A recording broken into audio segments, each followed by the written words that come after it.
Rakkis first landed in Ivgorod, an ancient port that had been forewarned of his arrival. The Sakharum faith was already entrenched in the city, having held ties with Kyrgyzstan through trade. Ivgorod's ruling mercantile guild agreed to supply Rakkis with additional soldiers and provisions, in exchange, of course, for their continued autonomy. It was outside this city, in the northern reaches of the sun-scorched desert of Anarok, where Rakkis would meet his first resistance. The kingdom of Ivgorod controlled vast swaths of the region, although the base of its power lay high in the mountains northwest of the deserts. This ancient culture observed a polytheistic religion vastly different from the Sakharum faith, and as such, Ivgorod vehemently opposed Rakkis and his beliefs.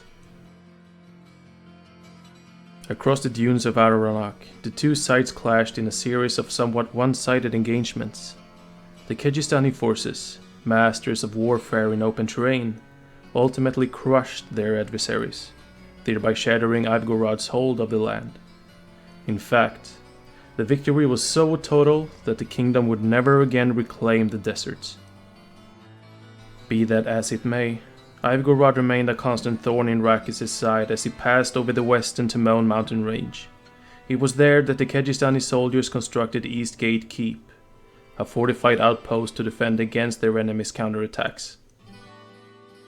Westmarch and the Sons of Rakkis somewhat downplays this portion of the campaign, but I have found other accounts that provide details. Suffice it to say, Rakkis met increasingly fierce resistance in the mountains. It can even be said that Ivgorod intentionally lured the Kyrgyzstani forces farther north into the dense forest and craggy terrain, an environment more suited to the kingdom's style of warfare. Ivgorod's religious rulers also called upon monks, their greatest and most venerated holy warriors, to strike down the invaders. These increasingly disciplined combatants harassed Rakkis' soldiers at every turn, launching ambushes and covert assaults with devastating results. It is here that we see the clash of two faiths: paladins, trained in the light, battling monks who, it is written, could call upon the gods of the lands to imbue themselves with immense power.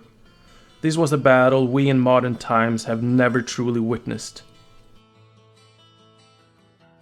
As the Kyrgyzstani armies continued to spread out into the far north, they met equally fierce resistance from the scattered barbarian tribes around the foothills of Mount Ariad. I can only imagine what it must have been like for the rank-and-file Kyrgyzstani soldiers, as they faced these strange and indomitable foes, a people adorned in vivid body paint and screaming savage war cries as they fearlessly charged into battle. Rakkis would never conquer the Barbarians or Ivgorod, although both of these cultures were deeply wounded by the Kyrgyzstani incursion. They would nonetheless endure. For the sake of brevity, I will say that the nearby lands of RX'd and Khanduras both willingly submitted to Rakkis. They did not possess a fraction of the military strength held by Ivgorod or the Barbarians. Both RX'd and Khanduras would accept the Sakharum faith, and in return, they would retain much of their independence.